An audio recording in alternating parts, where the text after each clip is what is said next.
Okay, picture the absolute most isolating, bone-chilling darkness you can possibly fathom. You're completely alone, totally surrounded by these towering, shadowy trees, and this biting cold is just slowly draining the life right out of you. That is exactly where we're kicking things off today. Welcome to this explainer, where we're going to tear down the anatomy of a truly masterful thriller script, The Whispering Cabin. We'll be looking at exactly how the writer constructs an atmosphere so thick with dread you can literally feel the damp chill in your own bones. Let's get right into it. In 2018, a trekker named David got lost in the thickest forests of North Carolina. After battling hunger and cold for 3 days, he spotted an old wooden cabin among the trees. David thought his life was saved, but he didn't know he was stepping into the jaws of death. Now that is the script's actual opening voiceover, translated straight from the text, and man, just listen to how efficient that is. There's no slow, meandering buildup here. The writer just throws us headfirst into the dark, foggy pine forests. Boom. We're instantly anchored to a specific time, a specific place, and a horribly high-stakes situation. Section 1. Lost in North Carolina, the setup. So notice the timeline the writer builds here to completely strip our protagonist of his defenses. Day 1, David gets lost in this incredibly dense pine forest. By day 3, he's actively battling extreme hunger and severe cold. And look, we aren't just talking about missing lunch. This is a brutal, physiological breakdown. By the time night 3 rolls around, and he spots that single, flickering, dim light of a wooden cabin, his survival instincts are absolutely screaming for relief. The writer isolates David so completely, making sure that profound physical exhaustion totally clouds his rational judgment. It sets him up perfectly to fall into whatever trap is waiting for him.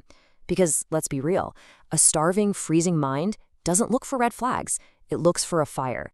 To pull this off, the script uses some very specific visual and audio cues to manufacture dread, basically making you physically feel that heavy, oppressive tension before David even gets close to the door. Visually, we get this sweeping, cinematic shot of the dark, foggy forest, which is then compounded by heavy rain that visually and audibly traps our character. But honestly, it's the audio nodes where the real magic happens. The script specifically calls for this very slow, heavy bass background music paired with a relentless ticking clock sound. That ticking clock, absolute brilliant psychological tool right there. It subliminally tells us that time is running out. David's time is running out. Section 2. A deceptive sanctuary, the hook. Now, the paradox the writer creates in this next sequence is genuinely terrifying. On one hand, you've got this beautiful illusion of safety. As David approaches, there's a lit fireplace, an immediate sense of strange warmth, and most enticingly of all, a steaming bowl of soup sitting right on the table. I mean, it looks like rescue.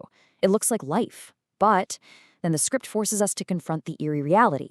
That heavy wooden door creaks open entirely on its own, the cabin is made of dusty, decaying wood, and most importantly, it is completely, utterly empty.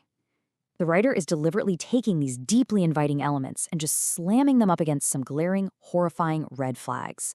Section 3. Steaming soup. The unease. Okay, so the crucial turning point here is the interior detail. As we actually step inside this cabin with David, the script instructs the atmosphere to shift. We're supposed to feel this unnatural, sudden warmth the second we cross the threshold. Remember, the door just creaked open by itself. And right there, perfectly positioned on the table, is that freshly steaming bowl of soup, just waiting. I want you to really think about that for a second. Ask yourself, what would you do? You're standing in an abandoned, dusty cabin in the middle of a deadly freezing forest. There is literally no one around, yet here is a meal, fresh and hot, as if someone or something prepared it specifically to lure you inside. It's one of those chilling coincidences that just completely defies logic. So David does what pretty much any of us would do. He calls out into the room, "Hello, is anyone there?" And the script notes that the only response is silence. Dead silence. Actually, scratch that. It's not just silence. It's a heavy, expectant silence. This right here is masterful psychological horror. You see, the writer doesn't resort to a cheap jump scare. They don't have some monster leap out of the shadows yelling, "Boo!" Instead, they use the absolute utter absence of sound to amplify the paranoia. That silence confirms that whoever made that soup is either gone or much, much worse. They're hiding, watching him, just waiting for him to take the bait. Section 4. The final mistake. Climax. Here is where the script flawlessly exploits David's most basic human vulnerabilities, building right to his ultimate downfall. Step 1. David finally yields to 3 days of extreme, blinding hunger. His biological need to survive just totally overrides all of those glaring red flags we talked about.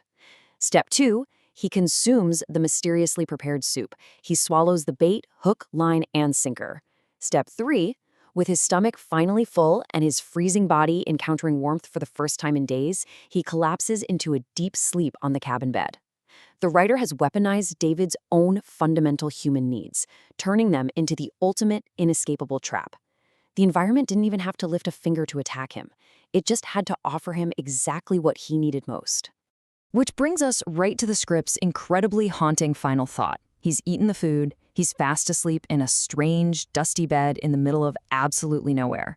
So I'll leave you with this. Is David finally saved, or has he just walked willingly right into the jaws of death?